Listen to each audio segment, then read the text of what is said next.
if you were talking to a young person and they asked you the question of, you know, I really like this rock and roll caper, I really think it's awesome. What are 3 albums that you would tell me to listen to so that I could really get a snapshot of... 3 albums to listen to that would be influential to someone. Yeah. If you that's presuming that they want to follow a similar path to, I guess, what I've done. I'm infamous for actually not listening to too much music, to be honest with you. Right. I'm probably the world's greatest sports nut that plays in a rock and roll band. Amazing. What sport? Boxing. I'm from both my grandfather, my father, and my brother were both professional boxers. I started to do it myself too, not professionally, but you know, boxing. I got out of that. Never got hurt boxing. Started to play football, Australian football, and got creamed about half dozen times. Had to give up because I was getting concussed. Should have stayed with boxing. I think the advice is across the board for whether it be sports, be music, or any endeavour, is follow your instincts, and you know, just gather as many good people around you as possible, and just be completely honest with them, even if it is incredibly painful at the time to be honest with someone. And you have to be straight, because it's the only way you're going to get anywhere is be, you know, it may cost you some ground at time, but just be, you know, particularly honest with the people around you, and most importantly with yourself. Don't believe your own PR. It's dangerous. But as far as music goes, I essentially look to the old blues guys like Howlin' Wolf, Muddy Waters, guys like that. And some of the, you know, way was, I can't use the word regurgitated, that's not the right word to use. Revamped by people like the Stones in the 60s. They gave a much needed, you know, lift, a much needed tonic to a lot of those blues guys who were basically floundering in the States. And so it's rejuvenated the career for many people, such as, you know, Howlin' Wolf, Muddy Waters, all those guys that are just, to me, are just, you know, indelibly printed on my love of music. I grew up with music from a very young age. You know, there was always music around the house. I've got 3 siblings, all much older than me, but my father was always listening to guys like Nat King Cole, but he also loved country music like Patsy Cline, Hank Williams, and my mum was Sinatra through and through. And then I got ensconced to, you know, rock music from my elder sister and brother. They were just all Presley and Jerry Lee Lewis and Little Richard. So I'd go to that. I'd go to the blues, and I'd go to that 1950s rock. And it rolls into the 60s. I'm making myself sound old here. It rolls into the 60s, and the great songwriters of rule building, you know, like Goff and King and all that. I look to those writers too, and now onto the Phil Spector stuff. So there's a whole massive stuff now I think about it. Stuff I never listen to at all these days, but when I was growing up, I was just, you know, I was just immersed into it, and I didn't know I was taking it all in at the time. And great production values like Phil Spector things like River Deep, Mountain High and all that. And I know this is really old stuff, but I think all that authentic stuff has a real earthiness to it, a real honesty, and being limited by recording on 2 and 4 track machines was such a boon to us. I had to say a lot with limited, and it's great. And you listen to records, you've got 64 tracks, and you go, oh, that's a bit too much, guys, please, you know. But yeah, keep it pure. Just be pure, be honest, get good people around you.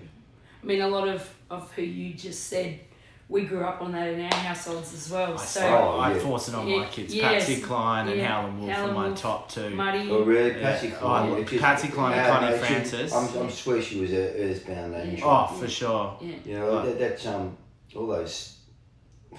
they're just Don't incredible. get me started. We've got a lot of film. We only got about 24 hours. Howlin' Wolf. He was the first metal musician performer He's a dangerous man. Oh, like a gentle giant, definitely. Yeah. But yeah, just a great influence, and that's where, for things like with Rose Tattoo, that's where it comes from. It's basically, not to oversimplify it, but it's a blues-based boogie band, you know, and it owes, much like, many Australian guitar bands, it owes a debt to those old blues guys. It's virtually unrepayable. Yes, it's too big to even think about it, But it's all comes from those guys. Amazing. One of the other things is for us, especially with the way of the world these days and stuff, mental health's a really big thing in our worlds and with our young people that we work with and that we employ and things like that. And we find that music really helps us with our mental health and keeps us grounded and allows your emotions to go whichever way they need to go. So with yourself, how do you keep yourself grounded and relaxed, and so that you can still bring the joy and stuff in with the way that the world is, especially, some advice you could give to young people on what you think is really important with looking after yourself these days? Oh, first thing that immediately comes to my mind is family.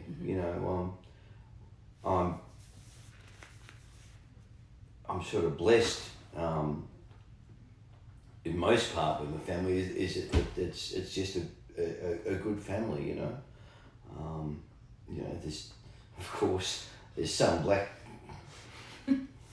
spots in there, me being one of them occasionally. But I think it's just faith, and have faith in your family, and hopefully your family will be supportive, and if they're not, they will be eventually.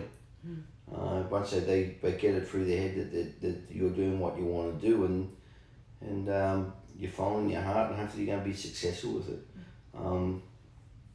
It just gets all back to faith, I think. I'm not talking about any spiritual faith, but that may help some people. But just be true. What I said before, just be true to yourself. Surround yourself with good music. I can't possibly begin to even think what it's like if music wasn't around. What would you do? Wouldn't be here. And it's second nature to me. It's not.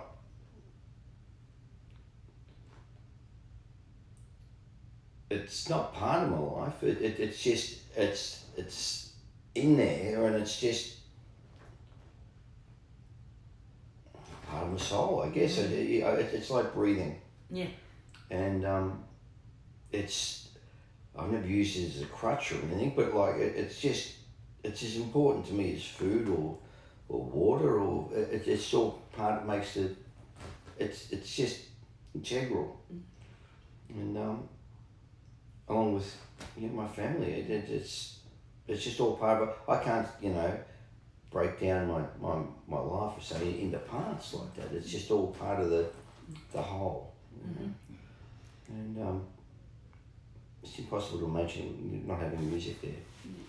And the Carlton Football Club. This is going well until you said Carlton, but anyway.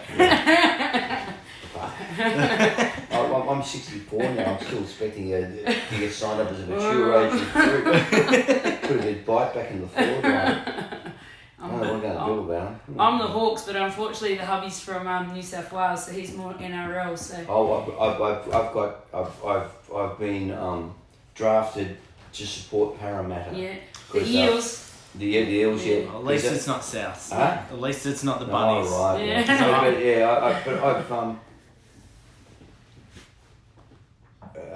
My wife is a crazy. Oh, sorry, dear. No, she's we did a deal that she'd support Carlton, and so I'd support the Eels, and which started the season before last. And we thought we're both very optimistic about that, and we both finished on the bottom. Yeah. So the only way is up now. Yeah. Yeah, we've got the same deal. I have to barrack for the Hawks, she has to barrack for the Roosters. Oh, right, yeah. Yeah. You know about the Hawthorn history? You're originally from Melbourne? Or? No, I'm actually originally from WA, but my dad's from Melbourne. So, he moved over to WA. Yeah. They were originally called, before they were Hawthorn, they were called the Mayblooms. Yeah. That's a very, very strong name. Yeah, that's cool. Yeah. And some people who don't like them, they call them 2 shades of shit. Well, there's definitely 2 shades there, isn't there? The worst colours on the planet. Yeah. So anyway,